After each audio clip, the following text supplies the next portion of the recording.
Ayan. Ayan guys, may napisa. Ayun. Ayun. Cute. Ayan, may napisa na. Oh. Ayan, napisa ng sisiw. Tingnan natin kung ilan. Huwag kang manunusik. Intibis ka. So, oh.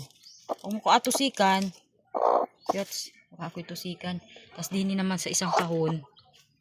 Ayan, may 4 na piraso. Tingnan natin dini sa isa. Ayan. Ayun. Ilang piraso ito? Ayan, 2, 4. 2, 4. 7 pirasong itlog. Meron pa rito. Ang dami. Wait lang guys. Ayan, dito. Ay, iri. Ang marami. Ayan ito. Ay, hindi ko ito mabilang. Ang dami. Mga pisa na din siguro ito. Ayan guys, oh. 2, 4, 6, 8, 10, 12, 14, 16. Tama ba ga? 2, 4, 6, 8, 10, 12, 15. 15 lang pala. Ayan, oh. May maiitim na. Ibig sabihin may pagpipisa na itong medyo maputi. Itong isang ito. Itong malalaki. Ang lalaki nung iba. Pero siya ay malapit na rin mapisa. Tapos may isa pa din guys. Wait lang.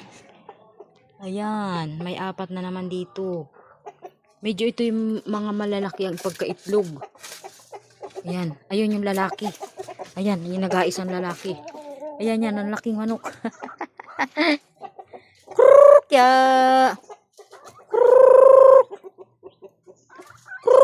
Kya. Ah, nagkalapitan. Lahat yan ang nangingitlog. Kya. Wala pa yung iba. Kya. Ayan, ang lalaki. Yan po yung mga nangingitlog.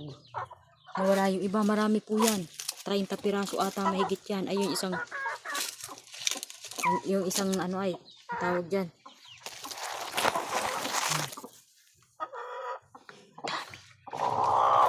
Aba, huwag kang manunusik.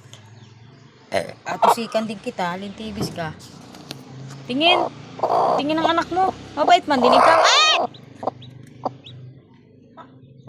Patingin. Patingin ang anak mo. Ayun. Ayun. Ayun, may isa pa rin. Labas ang huso. Ilan na bagayan?